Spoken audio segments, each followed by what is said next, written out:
그런데 이 외교관이 과거에도 더 유출한 거 아니냐 하는 얘기가 나오고 있습니다. 과거 강효상 의원의 질의를 한번 좀 보겠습니다. 최근에 정의용 안보실장이 볼튼 안보보좌관에게 전화를 해서 미국을 방문하겠다고 했는데 거절당했다는 얘기가 있습니다. 사실입니까? 네, 그런 얘기 못 들었습니다. 확인을 해보십시오. 사이가 나빠지고 있습니다. 이호영 변호사님, 이거는 뭐 정상 간의 통화 내용은 아니지만은 아무튼 청와대 관련해서 돌아가는 움직임을 미리 알고 있었다는 정황이거든요, 이것이. 네, 지금 강효상 의원이 지금 최근에 그 한미 정상관 통화, 예. 지금 그것을 공개한 이전에도 지금 보면은 대정부 질의에서 보면은 그 정의용 볼턴 간의 그 만남 무산 경위에 대해서 지금 질의를 했고요. 또 그것을 제외하고 또 나머지 하나 더 있는 게 한미 정상회담 실무 협의 내용에 대해서 또 보면은 그 4월에 그 한 신문 인터뷰에서 언급을 네. 하거든요. 그러니까 어제 지금 긴급 외교안보 통일 자문회의에서 지금 나온 얘기가 최근에 이렇게 한미 정상회담 말고도 그 이전에도 2건의 누설이 더 확인이 되고 있다라는 네. 지금 이야기가 나오는 것이고요. 이것에 대해서 이제 법률적으로 뭐 조금 이게 외교상 기밀이냐 아니냐 이런 이야기가 계속 나오고 있는데 이게 판례 같은 경우는 외교상 기밀에 대해서 우리나라는 그 외교 정책상 외국에 대해서 비밀로 하거나 확인되지 아니함이 대한민국의 이익이 되는 모든 정보 자료를 말한다. 네. 이렇게 지금 판례는 좀 다소 외교상 기밀을 넓게 보고 있다라는 점에 있어서 형사처벌 가능성은 좀 높은 거 아닌가 좀 이렇게도 생각할 수 근데 있습니다. 그 참석한 측에서 해명을 한 거 보면은 그냥 대외비를 적극적으로 준 것이 아니고 워싱턴의 분위기를 전달했다. 이런 식으로 좀 해명을 하던데요. 그건 그렇죠. 어때요? 그게 이제 보면은 그 외교관 측의 변호인도 좀 그런 주장을 하고 있는 것이 네. 이 외교상 기밀 누설죄라고 하는 것은 일단은 어떤 기밀을 누설하는 어떤 행위에서 더 나아가서 누설할 목적이 있어야 됩니다. 그러니까 이러한 목적이 없었다. 자기는 그냥 네. 이렇게 좀 어떤 확인을 해준 것에 불과한 것이지 이거를 공개할 것을 자기는 알지 못했다라는 게 외교관 측의 입장인 것이었고요. 예. 그런 것은 어떤 외교상 기밀 누설죄의 고의 부분이 나중에 재판에서 이제 문제가 될 수 있기 때문에 이 부분을 좀 다투려고 하는 것으로 보입니다. 예.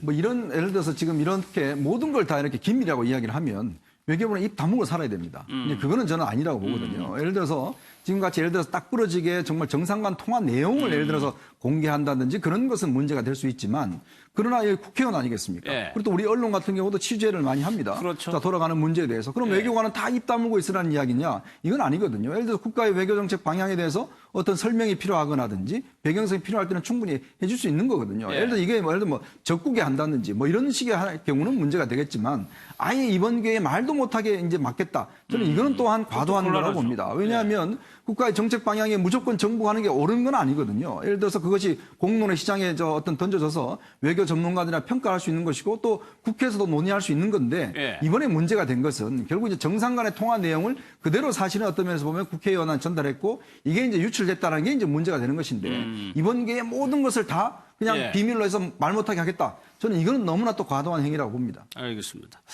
아까 이제 이현정 의원께서 이제 문제 제기를 해주신 부분이 이건 것 같아요. 강경화 외교부 장관하고 조윤재 주미대사는 그러면은 아무런 책임이 없는 것이냐.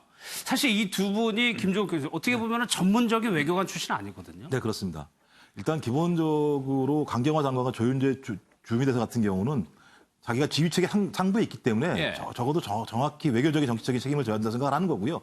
이제 그 조치를 언제 취할지는 알 수 없지만 예를 들면 모든 외교부 내에 나름대로의 사건들을 다 파악하고 난 다음에 저희 장관이나 주미대사에 대한 경질이 있을지 없을지는 확인할 수 없으나 여하간 거기에 대한 책임들은 비껴날 수 없다고 생각을 하는 거고요. 예. 근데 더 큰 문제는 저는 장관이나 주미대사라는 개인적인 문제가 아니라 기존에 계속적으로 외교부가 보여왔던 많은 행태들 지금 당장 이 사건뿐만 아니라요. 예를 들면 부처 우월주의나 그다음에 정보 독점주의나 이런 것들이 상당히 만연해 있고 거기에 플러스 사적 네트워크를 통해서 정보를 갖다 흘려내는 이런 과정들이 외교부 내에서 실제로 상당 부분 관행적인 측면들이 꽤 있었다는 생각이 많이 들고요. 예. 그런 부분에 대한 근본적인 해결이 없이 장관이나 대사를 경질한다고 해서 문제가 해결되지 않을 거라는 생각이 들어서 전 적어도 그 문제와 관련해서 강경화 장관과 주미대사인 조윤재 주미대사는 이 문제에 대한 철저한 책임을 지고 그것이 끝난 다음에 제가 볼 때는 거기에 대한 자기 스스로의 예를 들면 결론이 난 책임을 이후에? 져야 되지 않을까 이렇게 생각을 하게 됩니다.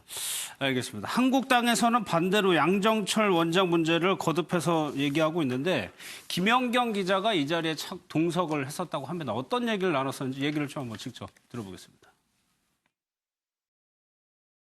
그래도 현직 언론인이 있는 자리에서 그런 부담스러운 이야기가 오고 갈 수는 없었겠죠. 제가 있는 동안에 그런 이야기들은 없었고요. 뭐 글자 그대로 그 양정철 원장의 귀국 인사 자리였고요. 뭐 그러다 보니까 뭐 그동안에 외국 생활 해보니 이렇더라, 외국에서 한국을 보니 이렇더라, 뭐 이런 이야기들이 있었고 그때는 몰랐거든요. 그런데 뭐 지내놓고 보니까 이게 이 두 분 만남이 조금 좀 부담스러워서 아마 이제 저를 좀 끼우신 것 같다라는 생각을 뒤늦게 했어요. 그래도 일단 언론사에 있고 뭐 총선에 대한 얘기는 하나도 안 나왔습니까? 총선이 아직 한참 남은 거 아닌가요? 어쨌든 저는 제 기억에 없어요. 이현정 의원님, 이거는 이제 총선 관련 얘기, 정치 관련 얘기 한 거 아니냐는 의문을 계속적으로 제기하니까는 직접 인터뷰 나와가지고 네. 아예 그런 거 없었다라고 얘기를 네, 해요. 뭐 저도 김영균 기자를 잘 알고 있고 예전부터 이제 통일 분야, 외교 분야의 전문 기자입니다. 박사학위도 있고요. 그래서 서훈 원장하고도 뭐 예전부터 사실 친분이 있기 때문에 저는 뭐 만남 자체는 뭐 자연스러운 만남이라고 보는데 문제는 이게 자리가 가지는 무게가 있지 않습니까?